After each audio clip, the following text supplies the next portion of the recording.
जो आपके भद्दे व्यवहार के अंदर परिलक्षित हो रही है? राकेश आंचल जी। धन्यवाद दिनेश जी।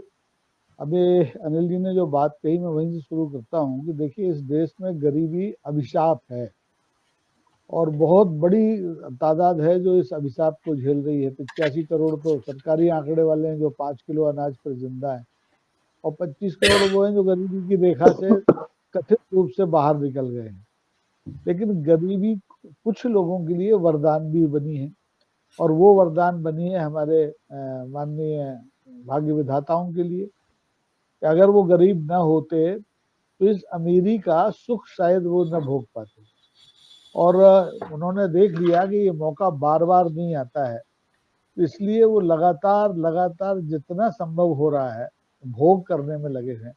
सनातन शब्द उनके लिए एक जुमला तो मैं नहीं कहूँगा, एक हथियार है उनका। सादगी उनके लिए एक हथियार है, और वो जिस स्कूल से निकले हैं वहाँ वहाँ उनको, उनके स्कूल से निकले लोगों को मैं शाखा मृग कहता हूँ। शाखा मृग की यह मनुष्याई, शाखा से शाखा पर जाई। उसका इतनी सादगी पूर्ण चरित्र होता है, बेचारे वो भी अभी भी उनकी ड्रेस नहीं बदली है।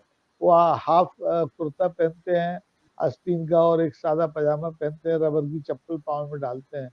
लेकिन ये अपनी गरीबी के साथ साथ उस शाखा के संस्कारों को भी भूलने वाले पहले प्रधानमंत्री हैं।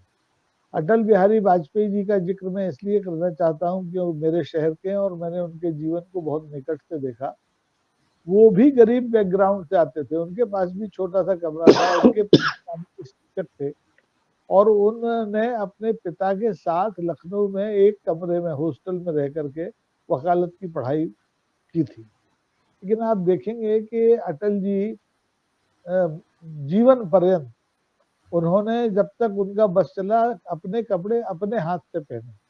वो यहाँ जब अपने भांजों के यहाँ, अपनी भतीजियों के आते थे तो धोती अपने हाथ से पहनते थे, कुर्ता अपने हाथ से डालते थे, और किसी डिजाइनर के पास वो मेरे को नहीं लगता कि कभी जिंदगी में गए हो। उनका जो वेशभूषा थी उसमें कोई तब्दीली नहीं आई। और उसके पहले के प्रधानमंत्रियों का आपने जिक्र किया, डॉक्टर मनमोहन सिंह, वो भी आपके ही बैकग्राउंड जैसे शरणार्थी होकर इस देश में आए थे, उनके भी पूर्वज, और बहुत कुछ उनके पास नहीं था। लेकिन उन्होंने अपनी योग्यता से, अपनी मेधा से, अपनी अपनी जो उम्मीद की आप बात करते हो उसके आधार पर शिक्षा का शीर्ष स्तर हुआ, और देश का भी शीर्ष नेतृत्व उन्होंने किया, और बहुत शांत रह के किया। एक वर्दी में किया, पजामा कुर्ता नीली पगड़ी। और मुझे लगता है कि ये सादगी जो है ये भी एक संस्कार है, और ये संस्कार बहुत कम लोगों के पास होता है, और जिनके पास नहीं होते हैं वो इस सादगी को बलाए ताक रख के गरीबी का रोना भी रोते हैं, और लगातार अमीरी भोगने की चेष्टाएं भी करते हैं। चाहे वो अडानी का हवाई जहाज लेके करें, चाहे वो अंबानी के यहाँ उनकी पत्नी को अंक में लगा ले प्रेम से, चाहे उनके बच्चों के सामने नतमस्तक हो जाए बेनम्रता की वजह से। तो ये सब जो छद्म है जीवन का, ये पूरी दुनिया देख रही है। आपने भी जिस इंग्लैंड की बात कही कि जहाँ पूर्व प्रधानमंत्री को आई कार्ड ना होने की वजह से मतदान से वापस जाना पड़ा, इस देश में कोई कल्पना कर सकता है? यहाँ कर्फ्यू लग जाता है जब प्रधानमंत्री आता है, सड़कें बंद हो जाती हैं। ऐसा तो राजे महाराजाओं के टाइम में भी नहीं होता था।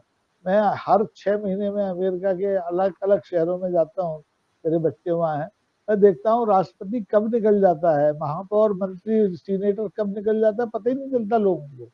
5 मिनट के लिए, मुश्किल से 5 मिनट के लिए ट्रैफिक की बत्ती एकदम येलो होती है या एकदम बंद हो जाती है, वहाँ पुलिस वाला भी खड़ा नहीं होता, बत्ती से ही काम चल जाता है। और हमारे यहाँ अगर श्रीमान निकले तो उनकी पार्टी के लोग नहीं जा सकते। उनकी पार्टी के जो, जिन लोगों ने उन्हें प्रशिक्षित किया, खट्टर साहब भी जो उनको मोटरसाइकिल पर पीछे बिठा के घुमाते थे किसी जमाने में, वो भी अगर पीएमओ में चाहें तो बिना जांच पड़ताल के वो निकल नहीं सकते। तो ऐसी सादगी पर कौन न मर जाए है खुदा, कि करते हैं कत्ल हाथ में तलवार भी नहीं। तो वो रो रो के अब इसलिए दिखा रहे हैं क्योंकि उन्हें लगने लगा है कि विदाई का समय आ गया है। और आज ही संयोग से, आज ही भारतीय जनता पार्टी के एक बहुत वरिष्ठ नेता से मेरी बात हुई, और उन्होंने मुझे ये इत्तला दी कि मोदी जी को ये एहसास था कि 2024 में उनको जाना पड़ेगा, इसलिए उन्होंने अपने बहुत निकट के लोगों के साथ मीटिंग में ये मुजाहिरा किया था कि देखिए भाई 2019 तो हमने जीत लिया है, लेकिन 2024 हमारे लिए सबसे खतरनाक होगा। हम अलोकप्रियता के शीर्ष पर होंगे, ये एहसास उन्हें था, और क्योंकि अखबारों में नहीं आया है, मीडिया में नहीं आया है, लेकिन उन्हें ये महसूस था कि वो जिस ढंग से देश चला रहे हैं, जिस ढंग से देश को बांट रहे हैं, और अभी भी जब वो 18वीं लोकसभा के लिए मतदान की प्रक्रियाएं शुरू हो गई हैं, 2 चरण हो गए हैं, वो हिंदू मुसलमान कर रहे हैं। अरे भाई, इस देश में जब जो उनके हाथ में सत्ता आई, तब तक इस देश की जो मुसलमान आबादी है उसकी 4 पीढ़ियां निकल चुकी है, और वो सब भारतीय हैं, वो कोई मुगल और फारसी परिवारों से नहीं आई। वो ये भूल जाते हैं, और हमेशा जब उनकी प्रत्यंचा से सारे तीर निकल जाते हैं, तब उनकी आंखों से वो आंसू टपकने लगते हैं, द्रवित हो जाए मतदाता शायद। लेकिन इस बार मुझे लगता है कि ये जो आंसू हैं, चाहे वो ग्लिसरीन के हों, चाहे उनके खुद के हों, चाहे मगरमच्छ जैसे हों, ये अब बहुत ज्यादा असर करने वाले नहीं हैं। और आप देखेंगे कि 7 तारीख को तीसरा चरण होगा, उसमें मतदाता किस ढंग से व्यवहार करता है। और अब तो आप देखिए कि राहुल गांधी के उत्तर प्रदेश वापस आने से उनके और होश उड़ गए हैं।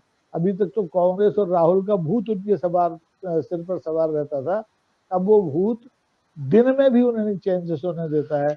और इस समय उनके जो भाषण हैं आप सुन रहे होंगे, उसमें राहुल हैं, पाकिस्तान है, मुसलमान है, लेकिन हिंदुस्तान कहीं नहीं है, हिंदुस्तान की गरीबों की समस्याएं कहीं नहीं है, और हिंदुस्तान के लिए जो भावी रोड मैप है वो कहीं नहीं है। जी जी, अच्छे बिंदु उठाए। वो प्रधानमंत्री का नाम जिसकी वो ब्रिटिश प्राइम